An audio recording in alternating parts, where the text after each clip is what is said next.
짠! 안녕하세요 여러분들, 역사는 최태성. 네, 여러분들 이제 드디어 우리가 문화 파트 들어오는데, 제가 앞 강의에서 그런 얘기했죠. 역사를 배우는 이유는 시행착오를 겪지 않기 위해서다. 고려시대 여러분들 무신정변 때 왜 한뢰 배우셨죠 여러분들? 네, 한뢰가 이 무신의 이 뺨을 때리잖아요. 갑질한 거죠. 그죠? 그런데 몇 시간 뒤에 결국 그 한뢰는 무신들의 철퇴에 맞아 생을 마감하게 됩니다. 이런 걸 배우는 거죠. 그죠? 앞으로 어떤 일이 벌어질지 모르지만 항상 나를 돌아보고 겸손하게 낮추면서 살아야 되는 그 이유가 뭘까? 바로 이런 역사적 사례, 이런 사례를 통해서 우리가 좀 배워야 될 것들이 많지 않을까. 한래는 여러분들 앞으로 몇 시간 뒤 자신한테 어떤 일이 벌어질지조차 모르고 있었던 사람, 정말 그 기고만장한 그런 모습 보이면서 앞으로도 계속 그렇게 기고만장하고 그냥 잘 살 거라고 생각을 했을 거예요. 근데 몇 시간 만에 결국은 철퇴를 맞고 죽게 된다는 그 사실, 참 우리가 배울 게 많지 않을까라는 생각이 듭니다. 이런 것들을 통해서 우리가 어떻게 살 것인지 고민할 수 있는 그 건강한 지점을 만들어 내기 위해서 역사는 배운 것이죠. 자, 우리 그런 역사 또 지금부터 한번 배워보도록 하겠습니다.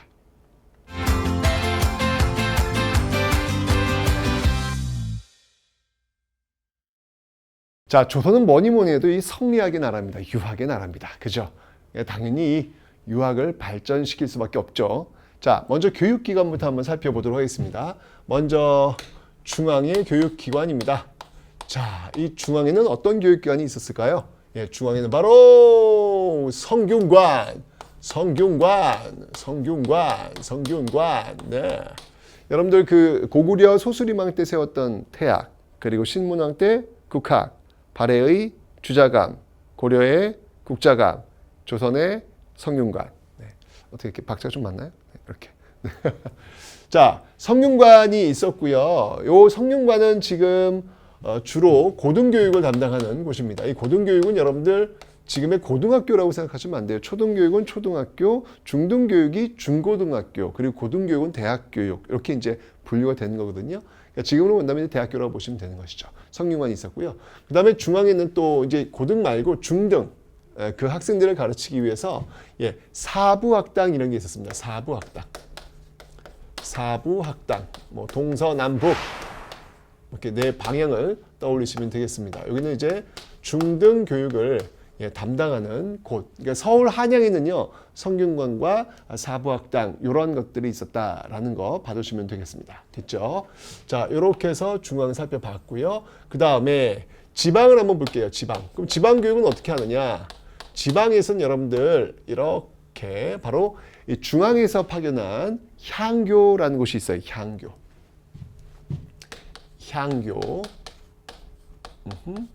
향교라는 곳이 있는데, 자, 이 향교는 바로 중등교육을 담당하고 있는 곳입니다. 네, 이렇게 학교들이 지금 있었다라는 건데, 특히 이 지방에서는요, 이 향교 있잖아요. 이 향교 같은 경우에는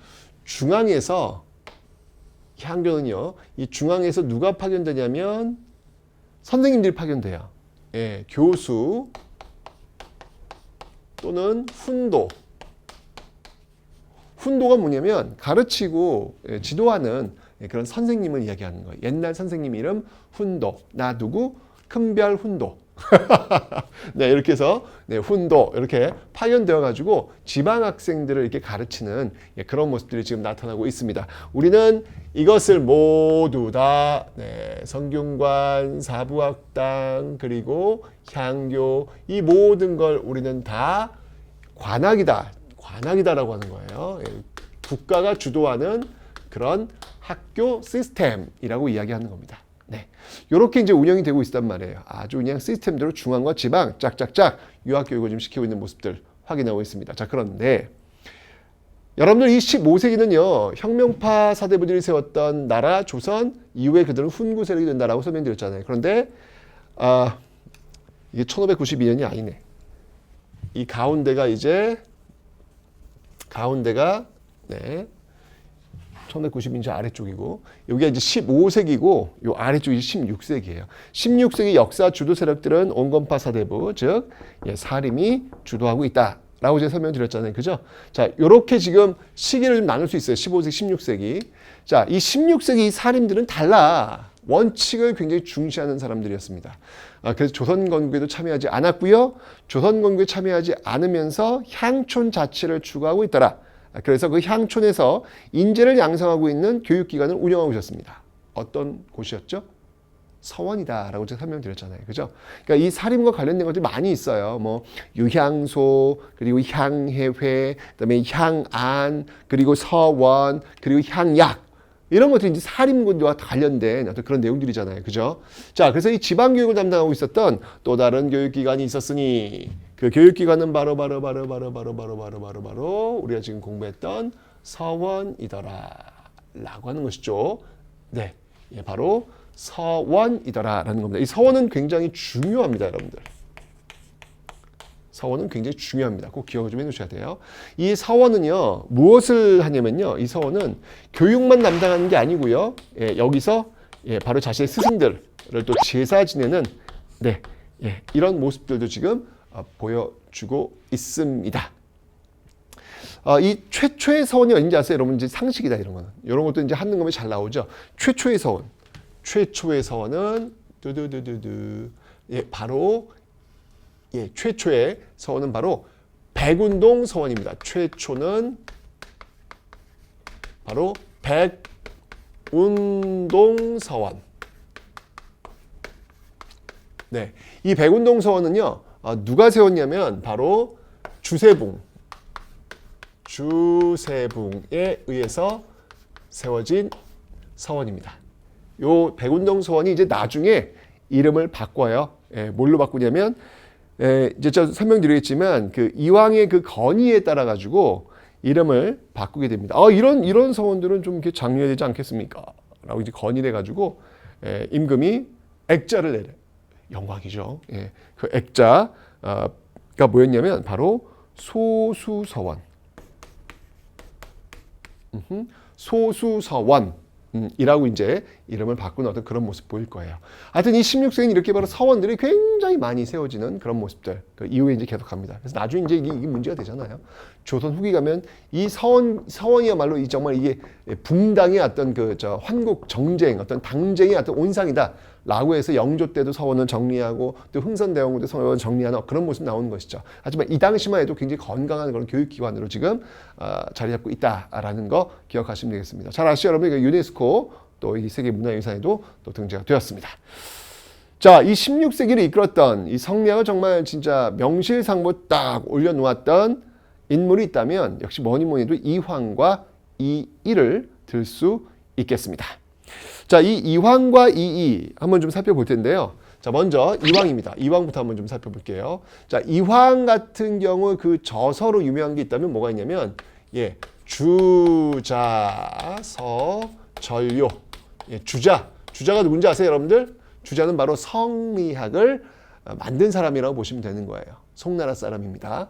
그 주자의 어떤 책을 뭐 이렇게 잘 요약해 놓고 잘 정리해 놓은 어떤 그런 책이라는 것이죠. 정말 이 주자의 말씀이야말로 정말 이건 진짜 종교적으로 본다면 저거 이거 하나님의 말씀이다 라고 할 정도로 아주 신뢰하고 믿고 따랐던 그런 어떤 유학자들의 모습들을 이제 보시게 될 텐데, 또 있어요. 또 굉장히 유명한 저서로는요, 바로 성학십도라는 게 있습니다.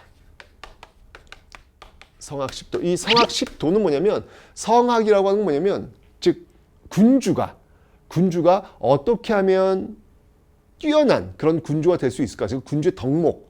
그래서 이제 성인이 될 수 있는 어떤 그런 길들을 10도, 10개의 어떤 그 그림 같은 것들로, 도자, 그림 도자예요. 그림을 통해서 이제 보여주고 있는 거예요. 임금이시여 이렇게 하십시오. 라고 하는 어떤 성학십도 대표적인 어떤 그런 것들이 있고요. 그 다음에 여러분 제가 아까 설명드렸지만 바로 또 이 이황이 바로 이 백운동 서원 있잖아요. 이 백운동 서원을 또 건의를 해가지고 이렇게 건의해서 바로 그 덕에 바로 이렇게 또 소수 서원으로 또 이렇게 사액이라 그래요. 이거 사액 서원 되는 어떤 그런 모습들도 있다는 거 하나 기억해 두시면 되고요. 그 다음에 이 이황 같은 경우에는 특히 일본 성리학에 굉장히 많은 영향을 미치게 됩니다. 왜냐하면 외란이 일어나고 나서 이후에 이 이황의 제자들이 일본에 많이 끌려가요. 끌려가면서 그곳에서 성리학을 굉장히 많이 발달시키는데 이들이 이황의 제자다 보니까 당연히 이황의 학문이 일본에 굉장히 많은 영향을 줄 수밖에 없는 거예요. 그래서 외란 이후 그 일본 성리학에 굉장히 많은 영향을 주더라. 일본 성리학에 굉장히 많은 영향을 주더라. 그래서 일본에서는 여러분들 이 이황을요, 이 동방의 주자다. 동방의 주자다. 라는 설명을 할 정도로 정말 아주 여러분 우리나라에서 이황을 좀 공부하고 싶어. 그러면 일본에 가야 될 정도로 일본에서는 굉장히 이황 성리학이 많이 연구돼 있어요. 그래서 기억을 좀 해놓으시면 되고요. 그 다음에 이제 이황의 어떻게 보면 후배라고 볼 수 있겠죠. 그죠? 이입니다. 근데 여러분 이황이 살고 있던 시대와 이가 살고 있던 시대가 조금 달라요. 이황이 살고 있던 시대는 아직 이 살인파들이 완전히 정권을 장악하기 이전이에요. 그러니까 어찌 본다면 이황이 활동했던 이 시기는 야당 시절이라고 보면 돼요. 야당 시절 훈구와 사림의 어떤 그 대립 과정 속에서 아직까지는 그렇게 완벽히 권력을 장악하지 못한 상황. 반면에 이율곡, 이이가 활동했던 때는 뭐냐면 이제 완전히 사림이 정권을 장악한 시기예요. 그러니까 이는 집권 여당이라고 보면 되는 것이죠. 집권 여당이면 여러분들 좀 책임을 져야 돼요. 그러니까 이황 같은 경우에는 선명 야당, 뭔가 아주 선명한 선과 악을 그냥 명확히 구분 짓는 그런 어떤 모습들을 보일 수 있겠지만 이율곡은 이게 이분법적인 어떤 그런 모습으로 이 전국을 운영해 주고 싶지 않습니다. 융통성이라는 게 필요하잖아요, 그죠? 그게 이제 시대별로 좀 다른데 이게 좀 영향을 미친단 말이에요. 자, 한번 볼게요. 자, 먼저 이율곡 2입니다. 자, 율곡 2는요, 어떤 저서가 있냐면, 일단 대표적인 저서로는 동호문답. 묻고 답하는 그런 책이란 이야기죠. 그 다음에 이제 또 유명한 저서로는요, 바로 똑같아요. 군주의 어떤 덕목을 제시하고 있는 성학, 이건 집요예요, 집요. 요약한 책이다라는 것이죠. 네, 성학 집요라는 책이다라는 것을 기억하시면 되겠습니다. 율곡 2는요, 제가 말씀드렸지만, 집권 여당이에요. 그래서 굉장히 성리학이라는 게 굉장히 원칙과 명분을 중시하지만 율곡 2는요 원칙과 명분을 중요하긴 중요한데 현실적인 것도 놓치지 않으려고 해요. 그래서 굉장히 현실 개혁에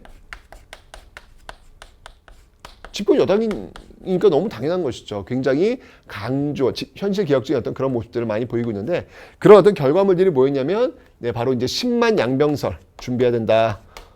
조심하자. 10만 양병설, 10만 대군을 길러내야 된다. 뭐 이런 걸 주장했다라는 이야기. 그 다음에 이제 또 뭐냐면 수미법. 수미법은 뭐냐면 특산물 내는 공납. 이게 문제가 있잖아요. 지금 여러분들 16세기 여러분들 이 방납의 폐단 있잖아요. 그죠? 이 문제를 해결하기 위해서 쌀로 내자. 이런 것들을 주장을 하고 있습니다. 뭐 이런 전통들이 이제 이후에 이원익이라든지 김육이라든지 이런 사람들 좀 연결되고 있는 거예요. 네. 그래서 이황과 이런 분들에 의해서 어떤 그 유학 시스템, 유학 체계가 굉장히 자리를 잡아가게 되었다라는 거 기억하시면 되겠습니다. 특히 이제 또 이제 이와 굉장히 논쟁을 했던 그 유명한 분이 계십니다. 그분이 바로 이제 또 기대승, 이황이구나. 이황과 또 논쟁을 했던 그 유명한 사람이 기대승인데요. 이황과 이황의 나이는 거의 뭐 아버지와 아들뻘이에요. 그럼에도 불구하고 이황이 그 젊은 청춘, 기대승의 그 도발적 질문들, 선생님 좀 뭔가 잘못하신 것 같습니다. 라고 이야기를 했을 때 역정을 내거나 무시하거나 그런 것들이 아니라 정말 존중하면서 그 청춘의 이야기를 들어주고 심지어는 자신, 즉 이황의 이론이 틀렸다라고 고백할 정도로 아주 이 그 교우가 굉장히 깊었던 그런 이야기도 있습니다. 그러니까 참 이런 분들이 전 내공이 있다고 봐요. 내공 없는 사람들이 자기 주장만 고집하고 그저 자기 잘났다고 갑질하고 그런 모습들이 아닐까. 특히 이황 선생의 모습을 보면 상당히 인간적이고 굉장히 뛰어난 유학자의 어떤 최고봉의 위치에 계셨지만 그것을 티내지 않고 늘 자신을 낮추면서 살아가려고 했던 그 모습들. 그야말로 이런 분들이 내공이 깊은 분들이 아닐까라는 그런 생각이 듭니다. 네. 이렇게 해서 여러분들 유학 한번 봤고요. 자, 이제 역사 쪽 한번 바로 이어서 한번 보도록 하겠습니다. 자, 여러분 역사서를 만드는 이유는 뭐냐면 기본적으로 제가 이야기했죠. 역사를 만드는 이유는 뭐냐면 일단 나 잘났다. 난 뛰어나. 이거 좀 알리고 싶어서 한다 그랬잖아요. 그죠? 그리고 정통성을 좀 강조하기 위해서. 정통성을 강조하기 위해서 이런 역사를 쓴단 말이에요. 여러분은 지금 일단 잘 아시겠지만 조선이라는 나라는요. 쿠데타에 의해서 세워진 나라입니다. 그죠? 이성계 이후 위화도 해군이 그런 거 아닙니까? 어쨌건 그렇다는 얘기예요. 그러면 이제 그에 대한 명분이 필요할 거 아니야. 우리가 왜 쿠데타를 통해서 이렇게 권력을 쟁취했는지에 대한 이유가 있을 거 아니에요. 그 이유를 바로 역사에서 찾는 거예요. 고려 말 역사가 썩었다 이거예요. 망할 수밖에 없다는 얘기죠. 그걸 자꾸 이야기하면서 우리가 왜 쿠데타를 일으킬 수밖에 없었는지 여기에 대한 그 합리적인 이유를 대안을 역사에서 찾으려고 한다는 이야기죠. 자, 그래서 나온 역사서들 한번 볼게요. 그러니까 그 앞에 있는 시대를 정리해야 된단 말이에요. 썩었다! 이 시대는. 그죠? 그런 역사서 바로 고려사가 있고요. 예, 고려의 역사를 정리해 놓은 고려사가 있습니다. 자, 요거는 이제 기전체 방식으로 쓰여집니다. 김부식의 기전체 아시죠, 여러분들? 네, 왕의 이야기 그리고 신하들의 이야기를 종합적으로 보여주고 있는 모습들. 자, 그리고 이제 좀 더 보완해서 쓴 역사서, 예, 바로 고려사 절요가 있습니다. 고려사 절요. 자, 고려사 절요는요, 요거는 편년체 방식이에요. 편년체 방식. 네, 시간 순서대로 쭉 나열해가는 어떤 그런 방식으로 쓰고 있다라는 거 기억하시면 되고요. 그 다음에 여러분 또 기억하실 역사서 중에 하나가 뭐가 있냐면, 예, 바로 동국통감이라는 게 있습니다. 동국통감. 자, 말 그대로 통입니다. 통한다. 이건 바로 통사예요. 통사. 예, 바로 이 고조선에서부터 고려시대까지 쭉 그 시대를 쭉 서술하고 있는 통사. 근데 여러분 중요한 게 있어요. 이 동국통감을 어느 왕 때 만들었는지가 가끔 시험에 잘 나와요. 네, 그래서 꼭 기억하셔야 돼요. 어느 왕 때냐면 바로 경국대전을 완성한 그리고 홍문관을 세운 누구? 맞습니다. 바로 성종 때. 성종 때 만들어진 통사다 라고 하는 거 요거 시험에 잘 나오니까 여러분들 꼭 기억을 좀 해놓으시면 되겠습니다. 됐죠? 그 다음에 이제 뭐 조선하면 여러분들 이게 실록 아니겠습니까? 실록. 그죠? 실록도 역시 마찬가지로 시간순을 쭉 쓴 거니까 이것도 역시 편년체입니다. 아, 정말 우리는 여러분들 우리가 어떤 민족입니까? 기록의 민족입니다. 진짜 꼼꼼하게 모든 것들을 기록해 놨던 게 바로 우리나라거든요. 우리나라 선조들이 참 대단한 것 같아요. 자, 이 실록 같은 경우는 여러분들, 이 실록 같은 경우에는 어디서 이런 것들을 주관을 하냐면, 어디서 이걸 주관하냐면, 바로 춘추관이라는 곳이 있어요. 춘추관에서, 춘추라는 게 여러분 역사서예요, 역사서. 예, 중국 역사서입니다. 예, 바로 그 역사서, 이런 걸 다루는 그런 관청이다라는 이야기죠. 그래서 실록을 다루고 있는데, 여러분 잘 아시겠지만 이거는 바로 세계 기록 유산. 세계 기록 유산에 등재되어 있다라고 하는 거 기억하시면 되겠습니다. 이 앞에 있는 이 서원도 하나 좀 적어 놓을까요? 네, 이 서원도 이제 등재됐으니까 세계 문화 유산이라는 사실. 네, 요거 기억해 놓으시면 되겠습니다. 됐죠? 자, 이렇게 해서 이제 조선 전기의 여러 역사서를 한번 살펴봤습니다. 그럼 16세기 15세기 봤고요. 16세기는 어떤 역사서가 있을까? 뭐 특별한 역사서는 없고요. 특히 이제 율곡 이 있잖아요. 율곡 이가 썼던 역사서가 하나 있어요. 예, 그게 뭐가 있냐면, 바로 이게 16세기는 상당히 살인들이 권력을 장악했던 그런 시기이기 때문에 굉장히 원칙적이고 보수적이고 굉장히 사대적이에요. 여러분 이 정통과 명분을 따지는 사람들이기 때문에 뭐가 정통이냐 이걸 굉장히 따져요. 임금과 신하 누가 정통일까? 임금이 정통이고. 양반과 상민이 있다. 누가 정통이고? 양반이 정통이고. 그러니까 16세기 제가 신문지도 말씀드렸잖아요. 양반, 중인, 상민, 천민 이렇게 반상들이 나오는 이유가 뭐냐면 이걸 따지는 사람들이라고.